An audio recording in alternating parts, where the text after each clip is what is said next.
अटूट विश्वास, $1,00,000 check part 2। अगर मैं तुम्हें यह रकम दे दूं तो क्या मुझे वापस कर पाओगे? इस पुस्तकों की इतनी कीमत तो है नहीं। इस बार मैंने थोड़ा हंस के पूछा। सर, आप ही ने तो कहा है, मैं विश्वास हूँ। आप मुझ पर विश्वास कर सकते हैं। मैं पिछले 4 दिन से यहाँ आता हूँ। आप पहले आदमी हैं जिसने इतना पूछा। अगर पैसों का इंतजाम नहीं हो पाया तो मैं आपको किसी होटल में कप प्लेट धोता हुआ मिलूंगा। उसके स्वर में अपने भविष्य के डूबने की आशंका थी। उसके स्वर में जाने क्या बात थी जो मेरे जहन में उसके लिए सहयोग की भावना तैरने लगी। मस्तिष्क उसे एक जालसाज से ज्यादा कुछ मानने को तैयार नहीं था, जबकि दिल में उसकी बात को स्वीकार करने का स्वर उठने लगा था। आखिर में दिल जीत गया। मैंने अपने पर्स से 5,000 रुपये निकाले, जिसको मैं शेयर मार्केट में निवेश करने की सोच रहा था। उसे पकड़ा दिए। वैसे इतने रुपए तो मेरे लिए भी माने रखते थे, लेकिन न जाने किस मुंह ने मुझसे वो पैसे निकलवा लिए। देखो बेटे, मैं नहीं जानता कि तुम्हारी बातों में, तुम्हारी इच्छा शक्ति में कितना दम है, लेकिन मेरा दिल कहता है कि तुम्हारी मदद करनी चाहिए, इसलिए कर रहा हूँ। तुमसे 4-5 साल छोटी मेरी बेटी है मिनी। सोचूंगा उसके लिए कोई खिलौना खरीद लिया। मैंने पैसे अमर की तरफ बढ़ाते हुए कहा। अमर हतप्रभ था। उसे यकीन नहीं आ रहा था। उसकी आंखों से आंसू तैर आए।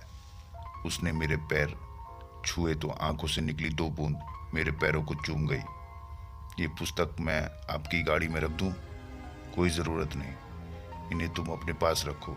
यह मेरा कार्ड है। जब भी कोई ज़रूरत हो तो मुझे बताना।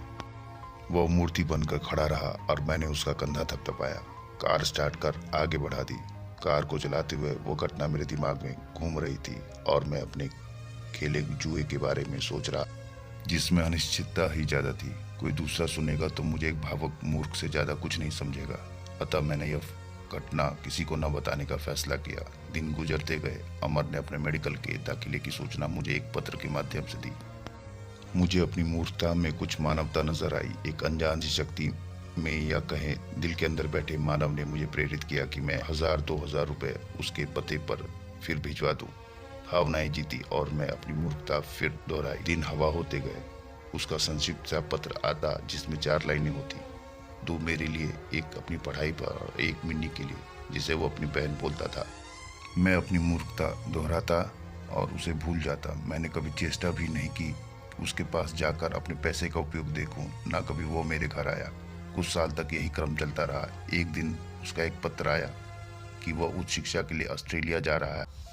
छात्रवृत्तियों के बारे में भी बताया था और एक लाइन मिनी के लिए लिखना वो अब भी नहीं भूला था। मुझे अपनी उस मूर्खता पर दूसरी बार फक्र हुआ, बिना उस पत्र की सच्चाई जाने। समय बैंक लगा कर उड़ता रहा। अमर ने अपनी शादी का कार्ड भेजा। वो शायद ऑस्ट्रेलिया में ही बसने का विचार में था।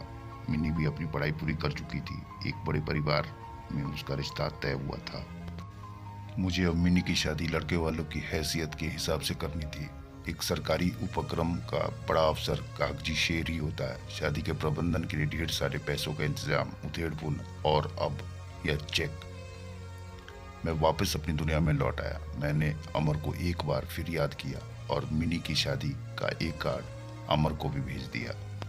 शादी की गहमागहमी चल रही थी। मैं और मेरी पत्नी व्यवस्थाओं में व्यस्त थे और मिनी अपनी सहेलियों में। एक बड़ी सी गाड़ी पोर्च में आके रुकी।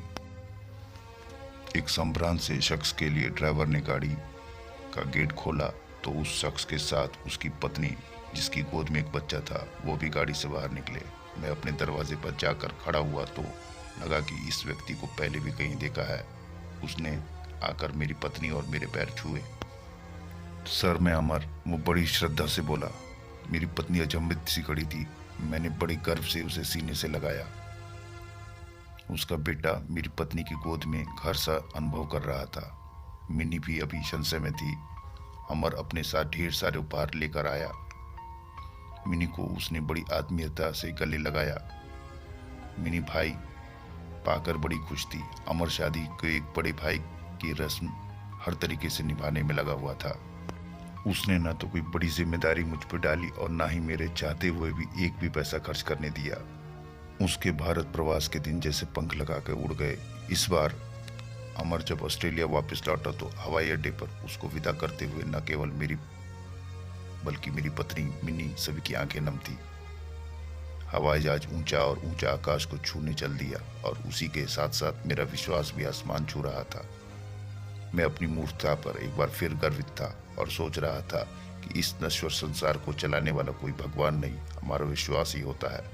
दोस्तों, ये अटूट विश्वास की कहानी आपको कैसी लगी हमें कमेंट बॉक्स में ज़रूर बताएं और अगर पसंद आई है तो लाइक, शेयर और सब्सक्राइब ज़रूर करें। धन्यवाद।